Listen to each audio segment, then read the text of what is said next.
কতদিন আমি টাকা পাইনি? পারবেন না ইনশাআল্লাহ ওয়াইসিএল। আমি মনি যতদিন বেঁচে থাকি হতে দেব না।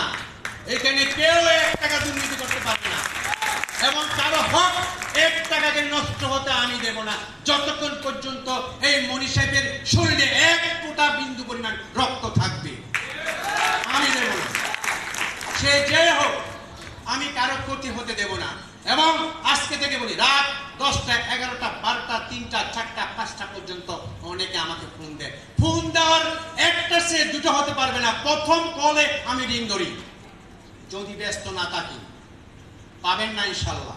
প্রথমে পরিচয় দিয়েছি, সবচেয়ে বড় পরিচয় আমার এই কোম্পানির বড় কামলা হিসেবে। আমরা একটা সিদ্ধান্ত নিয়েছি, ওয়াইসিএল এ যারা অ্যাসিস্ট্যান্ট ম্যানেজার হবে তাদেরকে আগামীতে আমরা ব্যাংক অ্যাকাউন্ট করে দেব ওদেরকে, কারণ ওদেরকে আমরা আস্তে আস্তে আমাদের কোম্পানিতে নিয়ে আসবো। এদের জন্য ব্যাংক অ্যাকাউন্ট করা হবে, ওই টাকা ব্যাংকে জমা হয়ে যাবে সব টাকা।